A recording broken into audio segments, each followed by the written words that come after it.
The majority of people in the world have a faith and it's important to them, and that inspires them in their life, in their family, and in their work. So many people come to work and they view work as part of their calling. So if we try to cut that part away from them, then you're cutting what their deepest motivation in life is and their reason for even being in a job. So if you don't open the workplace to allow people to bring their whole self to work, including their faith, you're going to get, half an employee, somebody who's looking for some other job where they can bring that part of themselves to the workplace. So it's really important to understand that religious freedom is a value that's for everybody. It means that you can have a faith, or you can change your faith, or you can have no faith at all. Religious freedom gives you freedom. So at the micro level, religious freedom sets people free to do good. That's what religious freedom is about giving us that freedom to put our faith to practice. And when that is the rule, you could say the rule of law in a company, people have all kinds of ideas of doing good, bringing not only sort of loving and caring things, but also their ethics. So when you allow those kind of motivations to come in a workplace, that makes it more trusting, more successful, teamwork is better, and that's good for the bottom line.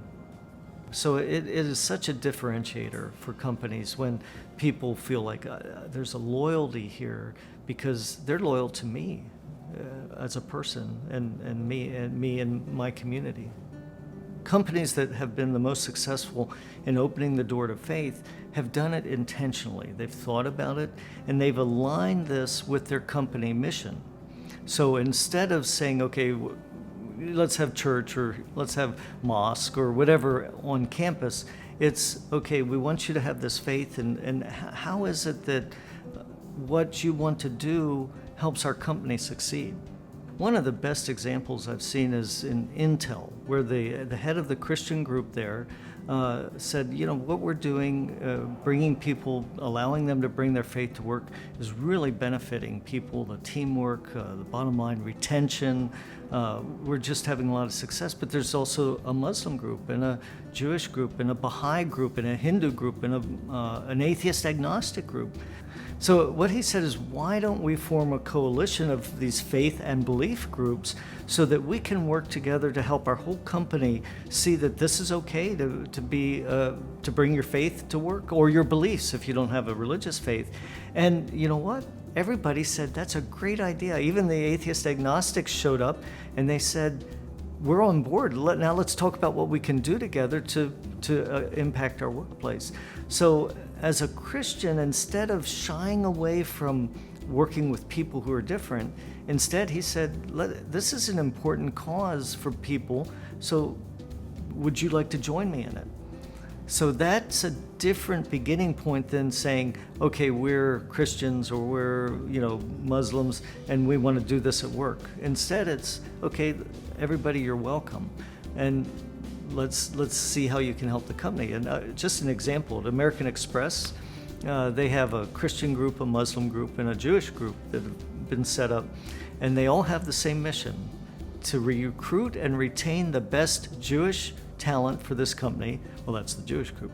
Christian group, the best Christian talent, and the Muslim group, the best Muslim talent, and the company promotes that. So they've thought through, what will make a Jewish employee feel at home in American Express, and what can we do to nurture them, bring them along, help them have the best success they can have in the company. So I think that's really the secret, is that the Faith at Work movement, where it's successful, is that they realize this is faith at work. It's not just faith. You can go to your church or your mosque or your synagogue, but at work, what does it mean in the workplace? For Christians, it's just the same question that the lawyer asked Jesus: what's the most important commandment? And what was the answer? Well, in that discussion, it's to love God and love your neighbor. Who does Jesus give as the example of a neighbor? The Samaritan, who were a despised foreigner of a different religion, different race. And he was the hero, the Samaritan was the hero of the story. So I think that that is the attitude that Christians need, I mean, in life and in the workplace, is that that person who's a different faith than me, that person who's a different race than me, a different belief than me, wow, that's the kind of person Jesus held up as the example. And I think that's challenging for some Christians, but I think that's what Jesus would challenge us to do. So for a business to get started in this, the very best thing to do is to find the people in the company that care about this and listen to them. And so I think it has to begin there, listening to the employees. What are they concerned about? What would they like to do? What would help them? That would be the first thing. And then the second thing is to talk to people from other companies. So learn from other companies what they've done. Well, business is at the crossroads of culture, creativity, and commerce. So all of those things are coming together in business, and people are thinking of the next new product, the next new service, the way to move forward, the way to change the world. And many of these people have a faith, and they're motivated by their faith.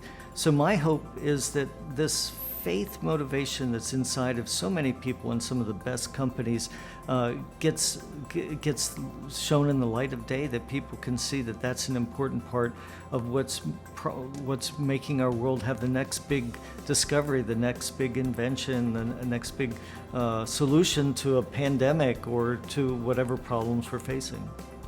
Well, 4 years ago, Google did not have a faith group within their company. This year, the head of diversity, the global lead for diversity, gave the keynote at the Faith at Work Employee Resource Group Summit. So going from nothing to giving the keynote, there is momentum. Another big company that's just gotten into this is Walmart. Just a little over a year ago, they stood up their first faith group called Favor, an interfaith group. They had never had one, and now, when you get the biggest employer in the United States, the biggest economy, I don't see how you can conclude that it's not a movement in the making.